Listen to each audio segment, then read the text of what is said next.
नमस्कार विद्यार्थी मित्रांनो, परत तुमचं सगळ्यांचं एकदा स्वागत करतो द इन्फिनिटी इंजिनिअरिंग अकॅडमीच्या YouTube चॅनलवरती।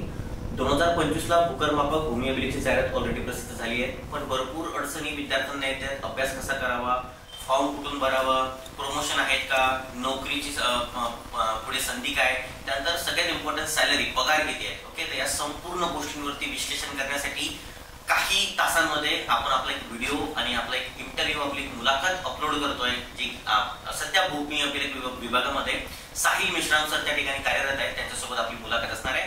पण एक सर्वात मोठा प्रश्न जो सर्व विद्यार्थ्यांच्या मनामध्ये आता येतोय की 2022 ला 1200 पदांची जाहिरात आली, एकदम 2 वर्षांमध्ये असं काय झालं की परत 900 पदांची जाहिरात या ठिकाणी दिसायला लोकांनी राजीनामे दिलेले आहे डिपार्टमेंटमध्ये आणि बरंच डिपार्टमेंट खाली पण होतं। सगळ्यात इम्पॉर्टंट अजूनही 2 दिवस फॉर्मला उरलेले आहेत, 905 पदांची जाहिरात आहे। आणि आज पण मला एक प्रश्न कॉमनली जेव्हा तुम्ही भरपूर व्हिडिओ सुद्धा घेतले की डिव्हिजन कुठला सिलेक्ट करायचा।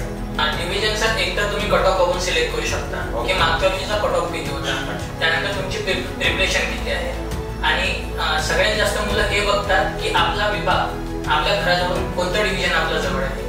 तुम्हाला कळतं की कट ऑफ क्लिअर करण्यासाठी मी कट ऑफ शब्द वापरला, सेफ स्कोरला मला जायसाठी मराठी, इंग्लिश, रिझनिंग प्लस जीएचके मध्ये किती मार्क पडतात आपल्याला जावं लागेल। प्रत्येक सेशनचा विचार केला, सेशनला तुम्हाला असं कमीत कमी 40 घ्यावेच लागते। 160 जर जायचं आहे बरोबर। आणि आमच्या वेळेस पण कट ऑफ जास्त 160 प्लसच होता। बरोबर। तुम्ही एक्झाम दिली 2022 मध्ये, किती दिवसानंतर परीक्षा दिल्यानंतर तुमचा रिझल्ट लागला? नमस्कार विद्यार्थी मित्रांनो, परत तुमचं सगळ्यांचं स्वागत करूया आपण आपल्या द इन्फिनिटी इंजिनिअरिंग अकॅडमीच्या YouTube चॅनलवरती।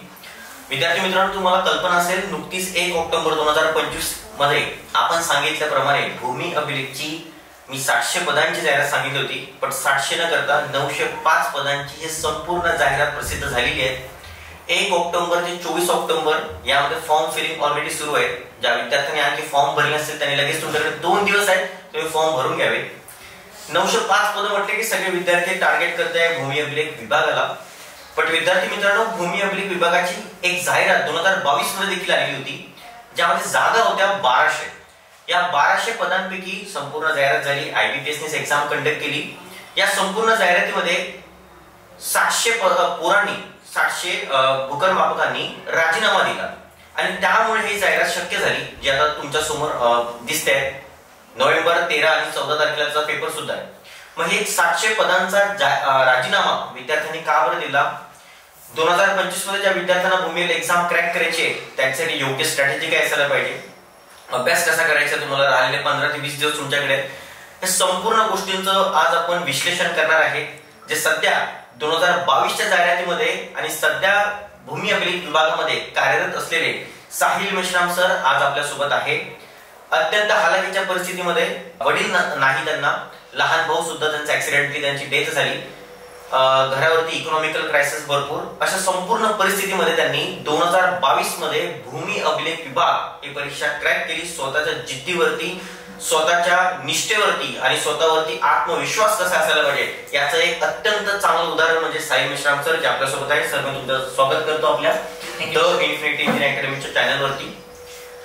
तुमचा परिचय तुम्ही सगळ्या विद्यार्थ्यांपर्यंत दिलेला आहे। मी तुम्हाला खूप विनंती करतो की तुम्ही थोडक्यात शॉर्ट मध्ये तुमचा परिचय आपल्या विद्यार्थ्यांना करून द्या। सर्वात धन्यवाद सर।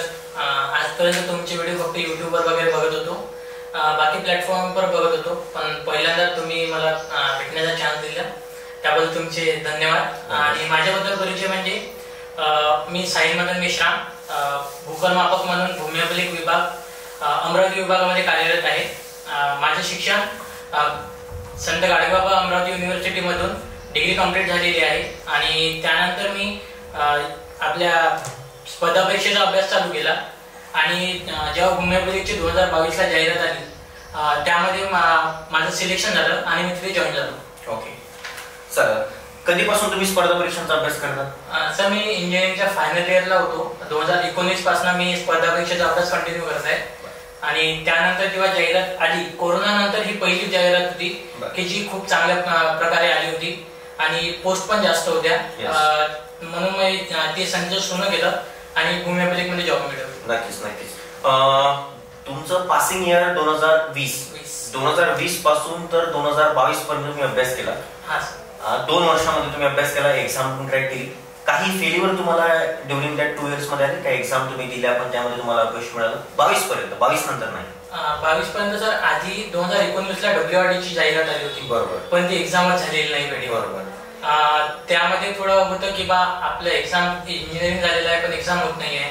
त्यानंतर TPA ची जाहिरात होती त्यामध्येच आणि त्यात पण झालेलं नव्हतं. म्हणून मग भूमी अभिलेखला जास्त टार्गेट करून ती खूप चांगल्या प्रकारे दिली होती.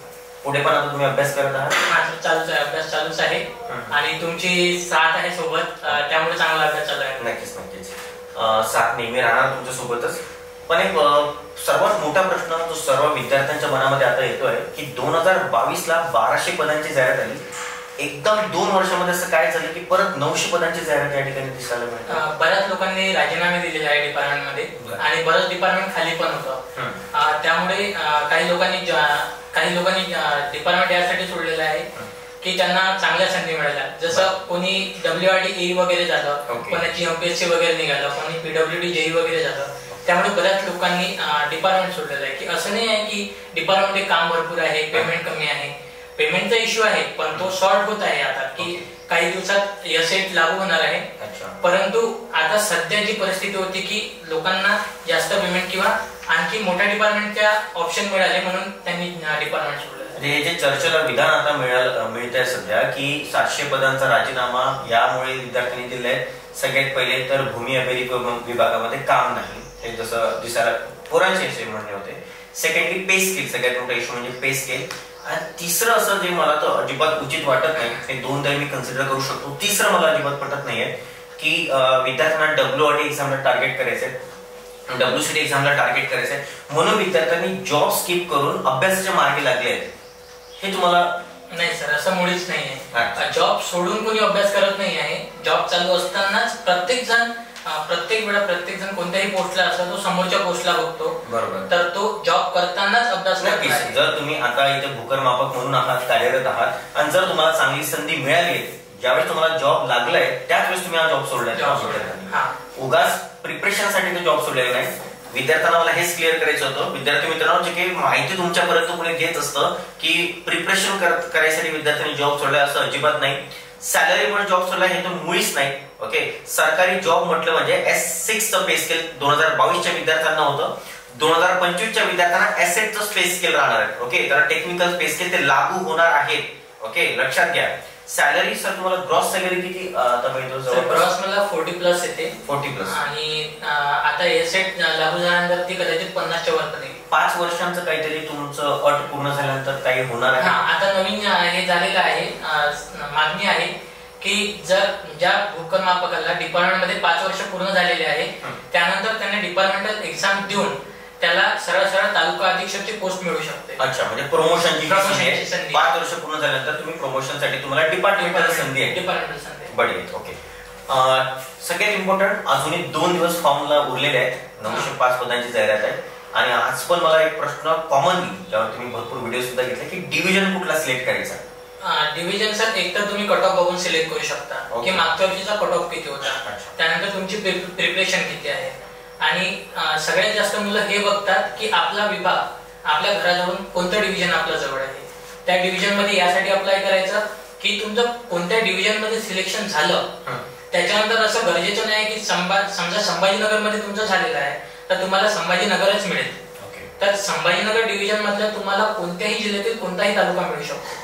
त्यामुळे आपल्याला हे सोयीस्कर होते की आपला जो स्वतःचा विभाग आहे त्यामध्ये अप्लाय करणं खूप गरजेचं आहे. हेच मी ऍक्च्युअली युट्यूबवरती पण विद्यार्थ्यांना सांगितलं होतं की मुळीच तुम्ही जागा छत्रपती संभाजीनगरला असताय, कोकण विभागाला असताय म्हणून काही विद्यार्थी तिकडे फॉर्म भरतील. बट जो विचार कॉमन विद्यार्थी करतील तर सगळेच विद्यार्थी करतील. सगळेच जण जिथे जागा जास्त तिथे अप्लिकेशन सुद्धा असतील, तिथे कट ऑफ सुद्धा मग जास्तच लागतात.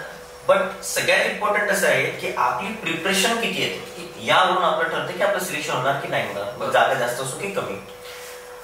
तुम्ही कुठल्या विभागातून फॉर्म भरलेला? सर मी अमरावती विभागात. त्यावेळेस किती जागा होत्या अमरावती विभागामध्ये? अमरावतीमध्ये 119 जागा होत्या. 119. यावेळेस सुद्धा सेमच जागा या ठिकाणी बघायला मिळत आहेत. ओके, चांगलं तुमचं सिलेक्शन त्या ठिकाणी झाले. मग आता तुमची पोस्टिंग कुठे? सर माझी आता पोस्टिंग घाटंजी तालुका म्हणून आहे यवतमाळमध्ये. यवतमाळ तिथे पोस्टिंग आहे. बर. ओके, आता सगळ्यात इम्पॉर्टंट की सिलेक्शन घेण्यासाठी अभ्यास इम्पॉर्टंट आहे, जे आपण आता बोललो सिलेक्शन घेण्यासाठी फॉर्म भरणं इम्पॉर्टंट आहे, डिव्हिजन सिलेक्ट करणं इम्पॉर्टंट आहे, सगळ्या गोष्टी इम्पॉर्टंट आहे. पण त्या गोष्टी वर्थलेस आहेत असं माझं म्हणणं आहे जोपर्यंत तुमचे परीक्षेचे 2 तास तुम्ही स्वतःचे करू शकत नाही. 2 तासाची स्ट्रॅटेजी काय सांगू शकता तुम्ही? 2 तासासाठी सर आधी आपल्याला माहिती आहे की आपल्या भाषा त्या पक्क्या आहेत आणि पॅराग्राफ येतो तर ते इझिली आपण सॉल्व्ह करू शकतो. तर त्यामुळे माझं म्हणणं आहे की आधी तुम्ही मराठी आणि इंग्लिश या 2 लँग्वेज प्रेफर करा. त्यानंतर तुम्ही रिझनिंग कडे जा.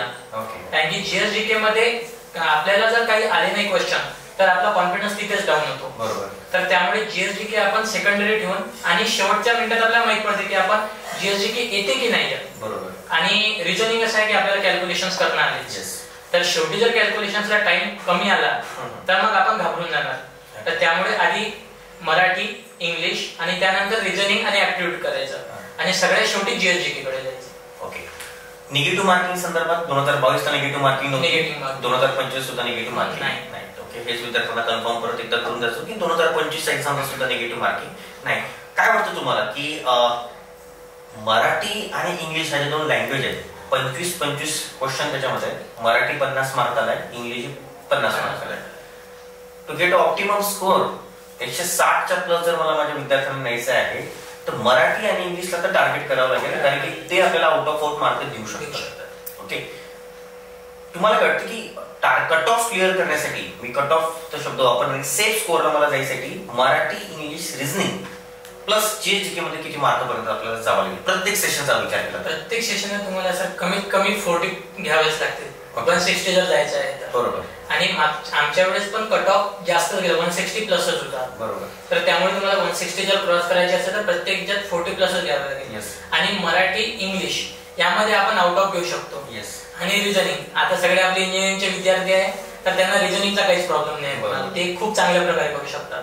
जीएसडीके मुळे थोडं कमी जास्त झाले तर चालेल, पण रिझनिंग, मराठी आणि इंग्लिश यामध्ये त्यांनी जवळजवळ आउट ऑफ घ्यायला पाहिजे. जीएसडीके त्यावेळेस 2022-23 ला विद्यार्थ्यांना फार कठीण जायचं. त्यावेळेस 2025 मध्ये तुम्ही सुद्धा तुमचे काही मित्र असेल किंवा सवंगडी असतील ते पण जीएसडीके मध्ये सर्वाधिक मार्क घेणार 2025 मध्ये. हे मी ऍक्च्युअली तुम्हाला यावेळेस सांगतोय कारण की ते सिरीज आपण त्यामध्ये सुरू केली आहे, फ्लुएंटली सुरू आहे ती. आणि हे त्यासाठी हा प्रयत्न माझा ऍक्च्युअली हा पेड नाही की मी कोणत्याही विद्यार्थ्यांसाठी कडून त्यावेळेस पैसा घेतला नाही, पण सगळ्यात इम्पॉर्टंट आहे जीएसडीके आणि त्यामध्ये इंजिनिअरिंगचा प्रत्येक विद्यार्थी लॅग होतोय. तुम्ही फ्युचर प्रिपरेशन करताय आता सध्याला? सर मी प्रिपरेशन करताय आणि तुम्ही जे सिरीज घेत आहे त्यामध्ये जीएसडीके जे आहे ते मी पुढच्या एक्झाम साठी ते पण व्हिडिओ बघतो. आणि स्पेशली आम्हाला जेव्हा पण वेळ मिळतो आम्ही तुमचे व्हिडिओ बघतो. आणि आता जी सिरीज चालू आहे जे आम्ही ज्यामध्ये कमी पडतो, लाईक होते की जीएसडीके मध्ये क्वेश्चन आले की आम्ही गोंधळून जातो की नेमकं काय करायचंय. बरोबर. पण तुम्ही जी सिरीज घेत आहे त्यामध्ये असा बराच पोर्शन आहे जो कव्हर होत आहे जे मी आधीच्या एक्झामला बघितलं आहे आणि पुढच्या एक्झामला पण तो येऊ शकतो असा. बरोबर. कुठली एक्झाम पुढची टार्गेट? आता भूकरमापक तुम्ही झाले 2022 पासून तुम्ही कार्यरत आहात, 2023 पासून 2 वर्ष जवळपास तुम्हाला होत आले. कुठली पोस्ट नवीन टार्गेट? सध्या सर आगामी तर ट्रान्सफर आहे, त्याला जीएसडीके नाही आहे समजा, पण आणखी येणार आहे WRD वगैरे. पण WRD, WCD, MJP आम्हाला तर एवढंच म्हणणं आहे की तुम्हीच ते आणू शकता. त्याच्या आतापर्यंत बघितल्या ज्या जाहिरात आल्या तुम्ही जे प्रयत्न केले त्याच्यामुळेच आले. मी ऍक्च्युअली मला खूप माझ्या मित्रांनी मेसेज आले की तू सरांना भेटणार आहे तर एकदा सरांना विचारून घे की WRD वगैरे कधी येणार आहे. मी वाटलं मेसेज वगैरे पण दाखवू शकतो. नाही तो आता ऍक्च्युअली दिवाळी नंतर मी टेलिग्रामला सुद्धा माझं टाकलेलं आहे की दिवाळी नंतर तुम्ही आता थोडी चहल कल्पना या ठिकाणी बघत आहे सराउंडिंगला. मी ऍक्च्युअली आज रात्रीच निघतो आहे त्या साईडला आणि नक्की सगळ्या विद्यार्थ्यांना या प्लॅटफॉर्मवरून आश्वासन तो देतो की आचारसंहितेच्या आधी WRD आणि WCD यापैकी एक जाहिरात तर मात्र नक्की येणार. परत जाऊ आपल्या इंटरव्ह्यूकडे आपण थोडं. 2022च्या आधी घरची परिस्थिती थोडी इकॉनॉमिकल क्रायसिस, त्याच्यानंतर तुम्हाला वडील नाही, तुम्हाला भाऊ नाही, तुम्ही आणि तुमची आई, तुम्ही दोघंच परिवार म्हणून या ठिकाणी राहत असता. त्यावेळेसची परिस्थिती आणि आताच्या परिस्थितीमध्ये नेमका फरक तुम्ही? आता सर पूर्ण परिस्थिती चेंज झालेली आहे. जेव्हा मी लागायचो होतो फक्त आईच्या भरोशावर होतं आणि त्यासोबत मामा आणि काका सपोर्ट करत होते. मामाचा सपोर्ट जास्त होता आणि आईचा, त्या दोघांमुळेच मी इथे आहे जे काही आहे. आणि त्यानंतर जेव्हा तुम्हाला परिस्थिती समजा मी जेव्हा भूमी अभिलेख पास झालो त्याच्यानंतर आपला कॉन्टॅक्ट झाला, तुम्हाला परिस्थिती माहीत झाली, त्यानंतर तुम्ही मला कोर्सेस वगैरे जे व्हिडिओ लेक्चर्स आहेत ते फ्री दिले आणि त्यानंतर मी बऱ्याच एक्झामला चांगला स्कोर केलेला आहे. जसं NMC ला पण माझा चांगला स्कोर आलेला आहे. TPA ला पण थोड्यानेच कमी जास्त झालेला आहे.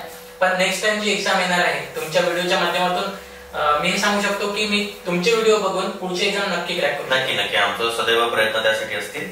आणखी एक छोटा प्रश्न असा होता की नुकतंच विद्यार्थ्यांना सांगू इच्छितो की नुकतंच इंटरव्ह्यूच्या आधी मुलाखतीच्या आधी साहिलच्या आईंसोबत माझं बोलणं झालेलं होतं. एक विद्यार्थी मित्रांनो, गोष्ट या ठिकाणी तुम्ही लक्षात घ्या, परिस्थितीची जाणीव ज्या विद्यार्थ्याला आहे तो नक्की यशस्वी या ठिकाणी होणार. ओके, यशस्वी होण्यासाठी कुठली एक्झाम क्रॅक करण्यासाठी चांगलं घर, ओके, लाईट मध्ये अभ्यास, चांगले मटेरियल, चांगला कोचिंग क्लास, एक चांगलं लिव्हिंग स्टँडर्ड, एक चांगलं हॉस्टेल, एक चांगलं जेवण वगैरे, या सगळ्या गोष्टी जेवढ्या इम्पॉर्टंट नाहीत, मुळीच नाही या गोष्टी इम्पॉर्टंट गोष्ट असेल ती जिद्द, चिकाटी, ध्येय.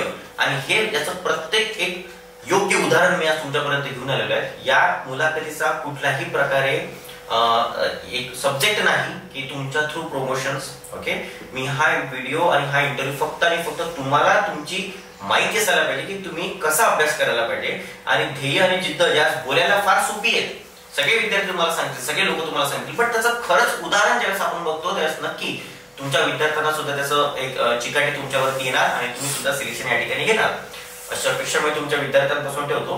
परत साहिल सर, तुमच्यासाठी शेवटचा प्रश्न की रिझल्ट किती दिवसामध्ये लागू शकतो?